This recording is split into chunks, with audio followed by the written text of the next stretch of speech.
আসসালামু আলাইকুম everyone, welcome back to my another new blog. আমি জানি আমি অনেক দিন পরে ব্লগ আপলোড দিতেছি। মাঝখানে একটু অলস ভূতে ধরছিল আমাকে, দ্যাটস ওয়াই আমি কোনো ব্লগ আপলোড দেই নাই। এখনও অনেক ক্লিপ আমার কাছে জমা পড়ে আছে।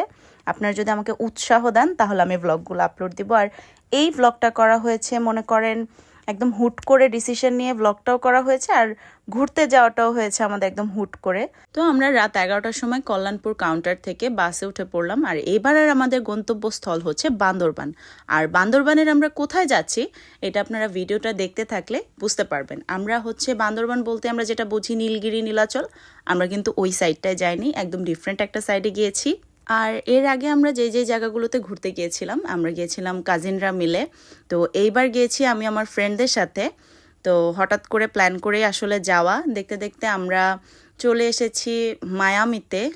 কুমিল্লার একদম বিখ্যাত একটা রেস্টুরেন্ট। এখানকার খিচুড়ি এত মজা, এত মজা। আমি সেদিন আমার লাইফে ফার্স্ট টাইম মায়ামির খিচুড়ি ট্রাই করেছিলাম। আর সেই খিচুড়ি খেয়ে আমার তো চোখ মনে করেন একদম বড় বড় হয়ে চোখ কপাল উঠে গিয়েছিল, এতই মজা।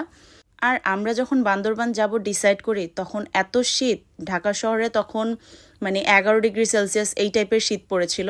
তো বুঝতেই পারতেছেন বান্দরবানে কি পরিমাণ শীত। আর মায়ামিতে যখন আমরা পৌঁছাই তখন মেবি 2টা কি 3টা বেজেছিল। আর বিশ্বাস করেন পুরো রাস্তা আমরা কেউ ঘুমাতে পারিনি, যেহেতু হুট করে প্ল্যান করা হয়েছিল। আমাদের সিট পড়েছিল একদম পেছনের দিকে, তো কারোরই ঘুম হয়নি। দেখতে দেখতে সকাল হয়ে গেল আর আমরা আস্তে আস্তে আমাদের গন্তব্যের দিকে এগোচ্ছিলাম।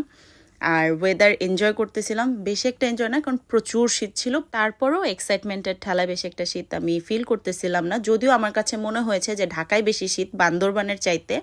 সকাল 7:30টায় আমরা চকরিয়া পৌঁছে গেলাম। এবার আশা করি আপনারা বুঝতে পারছেন যে আমরা আসলে বান্দরবানের কোন দিকটায় যাচ্ছি। এখানে আমরা আমাদের নাস্তাও সেরে নিচ্ছিলাম, যেহেতু ফার্স্ট ডে আমাদের কোনো কমপ্লিমেন্টারি ছিল না রিসর্টে।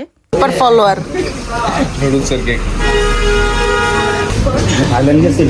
এইখানে সাগর তার বন্ধু বান্ধব পেয়ে গেছে, তার সাথে আড্ডা দিচ্ছিল এই হোটেলের মামাটার সাথে।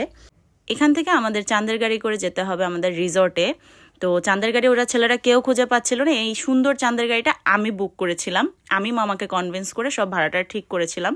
যদিও ওইখানে এখন আর্মি সব কিছুর ভাড়া নির্ধারণ করে দিয়েছে, সো বার্গেনিংয়ের কোনো ওয়ে নেই। এখন চকরিয়া বাস স্ট্যান্ড থেকে আমরা চাঁদের গাড়ি নিয়ে রওনা হই মেরিঞ্জা ভ্যালির উদ্দেশ্যে। ওখানে মিরিঞ্জা ভ্যালি অনেকগুলো আছে, তো আমরা যাচ্ছি যেটা লাইনঝিরিতে, ইয়াসিন ভাইয়ের মিরিঞ্জা ভ্যালিতে যাচ্ছিলাম আমরা। দেখতেই পারছেন কি পরিমাণ ঠান্ডা, তার উপর চাঁদের গাড়ি খোলা ছিল, আরও প্রচুর শীত লাগতেছিল। বাট আমরা ভিউ দেখতে দেখতে পুরোটা রাস্তা এনজয় করতে করতে এগোচ্ছিলাম।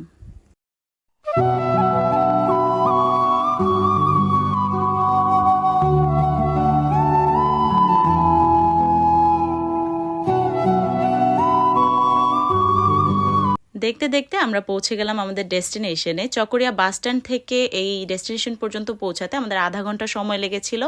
আর যারা এই রিসর্টে এসে থাকতে চাচ্ছেন তারা এই ব্যানারটার এখানে এসেই নামবেন। এই জায়গাটার নাম হচ্ছে পশ্চিম লাইনঝিরি। আর ওখানে গিয়ে যে কাউকে জিজ্ঞেস করলেই হবে ইয়াসিন ভাইয়ের রিসর্ট কোন দিকে, সবাই ইয়াসিন ভাইয়াকে চিনে। দেখতেই পাচ্ছেন এখানে অরেঞ্জ কালার যে জ্যাকেট পরা ওই ভাইয়াটাই হচ্ছে ইয়াসিন ভাইয়া। আর ইয়াসিন ভাই এতটাই অমায়িক, এতটাই আন্তরিক, উনি রিসর্টের মালিক হওয়া সত্ত্বেও আমরা ওখানে পৌঁছেছি শুনে উনি আমাদেরকে রিসিভ করার জন্য চলে এসেছেন। আর এসে আমাদেরকে উনি নাস্তাও করিয়েছেন, চা খাইয়েছিল, তারপরে ওখানে ফ্রুটস পেঁয়াজু এগুলো আমরা খেয়েছিলাম। আর এখানে উৎসর সাগর রিসর্টে চেক ইন করার আগে যেসব ফর্মালিটিস থাকে সেগুলো ফিল আপ করতেছিল। আর আমি আর তানজিলা এদিকে রেডি হচ্ছিলাম, কারণ ইয়াসিন ভাই আমাদের বলেছিল যে ওখানে যারা গেস্ট ছিল ওদের চেক আউট করতে করতে আরও ঘন্টা 2-1-এর মতো সময় লাগবে, তো আপনারা আশেপাশে যে এরিয়াগুলো আছে সেগুলো কভার করে আসুন। ইয়াসিন ভাই আমাদেরকে ডিরেকশন দিয়ে উনি চলে গেল, উনি বলেছেন উনি আবার আসবে। তা আমি আর তানজিলা আর কি করলাম, ওখানে দাঁড়িয়ে দাঁড়িয়ে হালকা একটু মেকআপ টেকআপ করে বের হয়ে গেলাম আমাদের ফার্স্ট ডেস্টিনেশনে। আর হ্যাঁ, তানজিলা হচ্ছে আমার ভাবি। সামনে বসা যে বান্দরটা দেখতে পারতেছেন সাদা কালারের, ওর ওয়াইফ হচ্ছে তানজিলা। ওদের বিয়েরও কিছু ভ্লগের জন্য আমি ভিডিও রেখেছি, সেগুলো আমার আপলোড করা হয়নি। দুজনে আমাকে অনেক বকেছে কেন আপলোড করিনি, ইনশাল্লাহ করবো এবার। আর এখানে ইয়াসিন ভাই আমাদের একটা অটো ঠিক করে দেয় আমাদের ফার্স্ট লোকেশনে যাওয়ার জন্য। তো সেই লোকেশনটার নাম হচ্ছে লামা বাজার ঘাট। তো সেখান থেকে আমরা নৌকা করে মাতামুহুরী নদীটা ঘুরবো আর আশেপাশের জায়গাগুলো এক্সপ্লোর করব। পথে যেতে যেতে আমরা একটা খুবই সুন্দর মসজিদ দেখতে পেলাম, খুবই ভালো লাগলো দেখে। আর এই তো আমরা পৌঁছে গেলাম আমাদের গন্তব্যস্থলে। তো এখান থেকে নৌকা করে আমরা ফার্স্টে যাব হচ্ছে সাদা পাথর, বিশাল একটা পাহাড় যেটা কিনা সম্পূর্ণ সাদা পাথরের, খুবই সুন্দর জায়গাটা। আর যেখানে ঘাটটা, যেখান থেকে আমরা নৌকায় উঠবো, সেই জায়গাটাও খুবই সুন্দর। তো মন ভরে আমরা জায়গাটা দেখতেছিলাম। আর এখানে ওরা নৌকার ভাড়া নিয়ে মাঝিমা আমাদের সাথে ডিসকাশন করতেছিল। তো পার বোট ভাড়া ছিল 1000 টাকা। আর এইখানে দেখতে পাচ্ছেন বিয়ে হলে মানুষের কি হয়, বিয়ের পর মানুষ বউয়ের গোলাম হয়ে যায়, জায়গায় জায়গায় বউয়ের ছবি তুলতে হয়। যাই হোক, তো এখানে বোট ভাড়া নিয়ে বার্গেনিংয়ের কোনো চান্স নেই। 1000 টাকা আর্মি দ্বারা নির্ধারণ করা হয়েছে, তো সবাই 1000 টাকা করেই যেতে হবে। পানি ধরে দেবেন তো, ঠান্ডা নাকি গরম? ধর তো, ধর। ইস, এই তোর মতো দেশবাসীর জন্য পরিবেশটা কান্দা হয়। যেহেতু ফ্রেন্ডস ট্যুর, পুরো ট্যুরেই আমাদের এগুলো চলতেছিল, বাট যখন আমরা নৌকায় উঠলাম আর নৌকাটা স্টার্ট হলো, তারপর আমরা আমাদের দুষ্টামি ফাইজলামিগুলো এক সাইডে রেখে শুধু হা করে করে পাহাড়গুলো দেখতেছিলাম, নদী দেখতেছিলাম, আর প্রকৃতির যেই একটা সৌন্দর্য, যে একটা স্নিগ্ধতা, তা দেখতেছিলাম। তো এত সুন্দর দেখে আমি আর নিজেকে আটকে রাখতে পারিনি, নৌকার মাথায় চড়ে বসলাম সব কিছু এনজয় করার জন্য।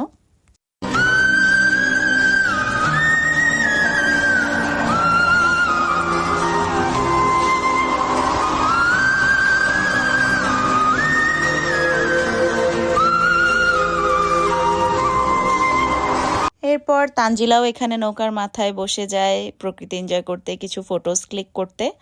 আমিও অনেকগুলো ফটো ক্লিক করেছিলাম। যাই হোক, নদীর দুই পাশে কিন্তু অনেকগুলো রিসর্টই ছিল, নদীর ধার ঘেঁষে ঘেঁষে প্রায় 5-6টার মতো রিসর্টই ছিল সেখানে। রিসর্টগুলো সুন্দর ছিল, আপনারা চাইলে সেগুলোও ঘুরে আসতে পারেন, বাট আমি প্রেফার করব পাহাড়ের চূড়ায় বসে আসলে বান্দরবানের ফিলটা নেওয়ার।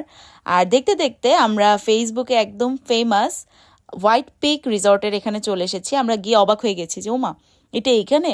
তো যাই হোক, এখন ভ্রমণকারীদের জন্য এটা একটা নতুন ডেস্টিনেশন হয়ে গিয়েছে। জায়গাটাও খুবই সুন্দর। তো সাদা পাথরের একদম সাথেই হোয়াইট পিক রিসর্টটা দেখতেই পাচ্ছেন। আমরা কথা বলতে বলতে আর প্রকৃতি এনজয় করতে করতে চলে এসেছি সাদা পাথরের পাহাড়ের সামনে। তো এখানেই একটা সাইডে আমাদের বোটটা ভেড়ানো হবে, দেন আমরা ওখানে নেমে জায়গাটা দেখব, সাথে কিছু পিকচার্সও ক্লিক করব।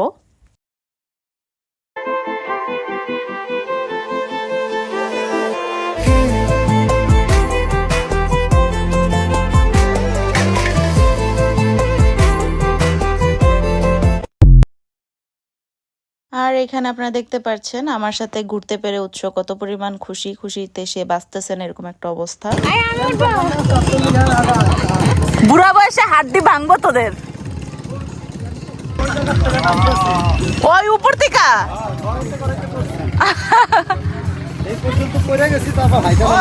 লাখ টাকা দিলেও কেউ বিশ্বাস করবে না। হ্যাঁ, যে গান ছাড়ছে। এরপর আমরা ওখান থেকে চলে যাই একটা আদিবাসী গ্রামে। আদিবাসী গ্রামটা ছিল একদম মাতামুহুরী নদীর ধার ঘেঁষেই। খুবই সুন্দর ছিল গ্রামটা, অল্প কিছু মানুষজন নিয়ে আর কি গ্রামটা তৈরি হয়েছে, খুব সুন্দর ছিল। আমরা যেন ওই আদিবাসী মানুষদেরকে একটু কানেক্ট করতে পারি, ওনারা কিভাবে ওনাদের লাইফ লিড করতেছে ওইটা যেন বুঝতে পারি, সেই জন্যই আর কি এই জায়গাটা একটা ট্যুরিস্ট স্পট হিসেবে গড়ে তোলা হয়েছে। আর এই গ্রামটাই ছিল চায়ের দোকান, যেটা দেখে আমার মনে একটা অন্যরকম শান্তি চলে এসেছিল। যেহেতু আমি চা লাভার, যেখানেই যে আর এই প্রকৃতি, এই সুন্দর একটা দৃশ্য দেখতে দেখতে চা খাবো না তা কি হয়। আর সেখানকার চাটাও ছিল খুব মজা, একদম মন প্রাণ ভরে গিয়েছে। গ্রামটা ঘুরতে ঘুরতে সামনে গিয়ে দেখলাম সেখানে খাওয়া যায় পিঠা বিক্রি করতেছে। তো কি পিঠা আমরা সেটা তখনই জানতাম না। কি পিঠা? বিন্নি চালের জালি পিঠা।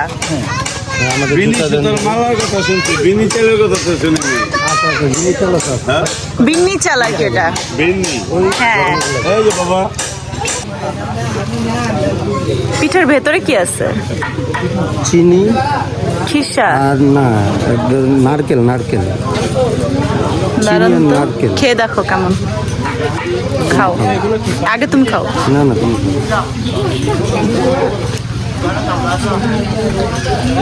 চিনি আর নারকেল ভালো। মজা, দেখি চালের ফ্লেভারটা ভালো। মজা না? চাটা আসলেই মজা। একটা কেন কয়েকটা খাও। চাটা মজা না? খাই নাই, খাই দেখি। পর পিঠা খেয়ে আমরা চা খেয়ে নেই। উৎস তো মজার ঠেলায় 2 কাপ চা খেয়ে ফেলছিল।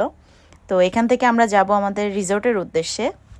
যাওয়ার পথে আমি হোয়াইট পিক রিসোর্টের ভিউটা একদম কাছ থেকে নিয়েছিলাম আমাদের কিছু ভ্রমণপ্রেমী মানুষদের জন্য। জানি না কতটুকু উপকারে আসবে, বাট আমার মনে হলো করা দরকার, তাই একটু ক্লোজলি ভিডিওগুলো করেছিলাম।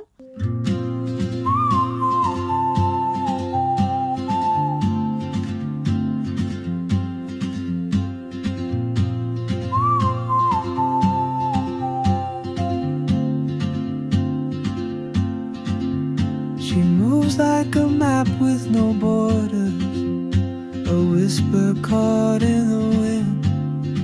I see her boots at the corner cafe with a notebook and a grin. She's chasing skies I've never named while I stay in my lane. But something in the way she moves keeps pulling at my chain. Oh, traveler, you carry the sun in your stride.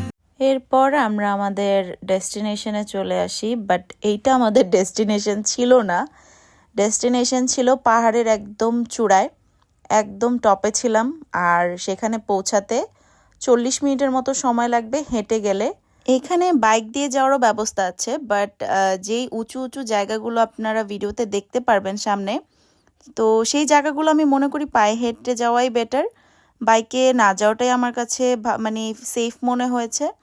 আমরা আমাদের ব্যাকপ্যাকগুলো শুধু বাইকে করে পাঠিয়ে দিয়েছিলাম, বাকি পুরোটা পাহাড় আমরা পায়ে হেঁটে উঠেছিলাম। আর পায়ে হেঁটে পাহাড়ের চূড়ায় ওঠার পর যেই ভিউটা, ওইটার স্যাটিসফাইং লেভেল মানে অ্যানাদার লেভেল। ওইটা মানে চোখে না দেখলে বোঝা যায় না আসলে। তারপর আমি ভিডিওতে যথেষ্ট চেষ্টা করেছি আপনাদেরকে দেখানোর জন্য। আর এই যে দেখতে পারতেছেন, এইটা হচ্ছে প্রথম সেই খাড়া রাস্তাটা। এরপরে আরও ছিল এমন অনেকগুলো খাড়া খাড়া পথ ছিল, যেগুলো মানে পার করতে গিয়ে অবস্থা খুবই খারাপ হয়ে গিয়েছিল। এত শীতের মধ্যেও মানে পাহাড় চড়ে এক একজন খুব বাজেভাবে ঘেমে গিয়েছিলাম। আর আমি এখানে সাগরকে ভিউটা দেখাচ্ছিলাম যে দেখো সাগর, এখান থেকেই ভিউটা কতটা সুন্দর। আর পাহাড়ের চূড়ায় ওঠার পর তো আরও সুন্দর, সেটা আপনারা সামনে দেখতে পারবেন।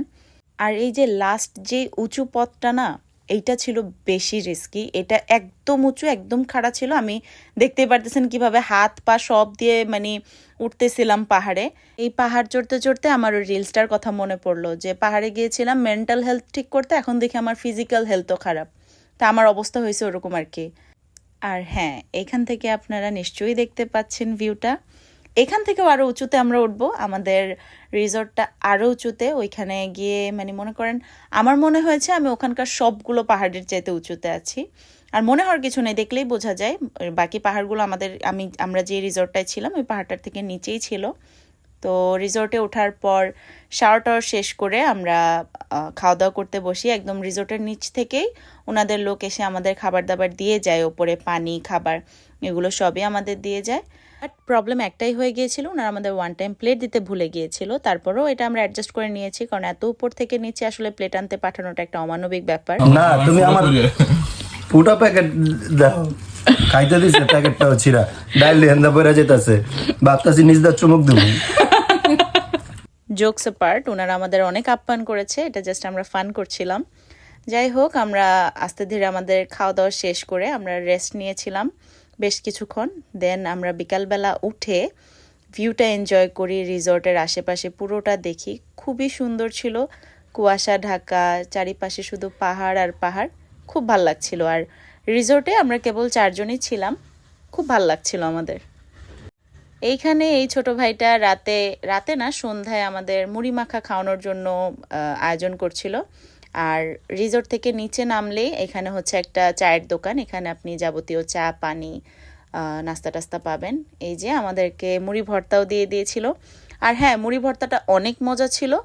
এই মুড়ি ভর্তাটা খাওয়ার পাশাপাশি আমরা আমাদের রেস্টুরেন্টের ব্র্যান্ডিংও করে ফেলেছি। খানাফা, এটা আমাদের নতুন রেস্টুরেন্ট। খানাফা লিখে সার্চ দিলে আপনার ফেসবুকে পেয়ে যাবেন। আমাদের রেস্টুরেন্টের ফেসবুক লিঙ্কও আমি আপনাদেরকে ডেসক্রিপশনে দিয়ে দিব। আর এইটা হচ্ছে ঘুরতে যাওয়ার মেইন পার্ট, বারবিকিউ। তো রাতে এখানে আমাদের জন্য বারবিকিউর ব্যবস্থা করা হয়েছিল, আর ইট ওয়াজ সো ইয়াম।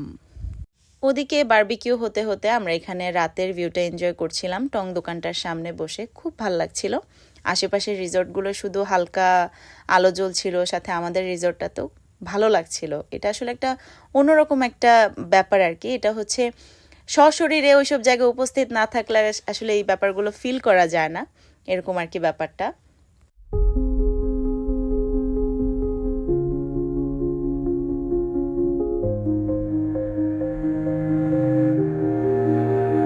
আর এই তো এইখানে আমাদের বারবিকিউ আর পরোটা দিয়ে গিয়েছে ভাইয়ারা।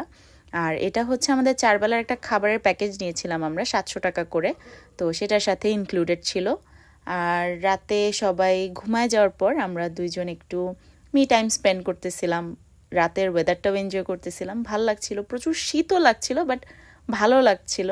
এখানে কিছুক্ষণ বসার পর আমরা চলে যাই রুমে ঘুমানোর জন্য। তো ঘুমায় সকালবেলা আপনাদের জন্য আমি আমাদের রিসর্টের কিছু ক্লিপ আপনাদের দেখাবো। যেহেতু আমরা খুব টায়ার্ড ছিলাম, ওই সময় আমরা কোনো ক্লিপ নিতে পারিনি, তাই পরের দিন সকালে এই মেসি রুমটারই আমি আপনাদেরকে একটা ক্লিপ দেখাই দিই। রুমটা একদম আমাদের নিট অ্যান্ড ক্লিন দেওয়া হয়েছিল, কিন্তু আমরা 4 জনে মিলে এটাকে অগোছালো বানিয়েছি।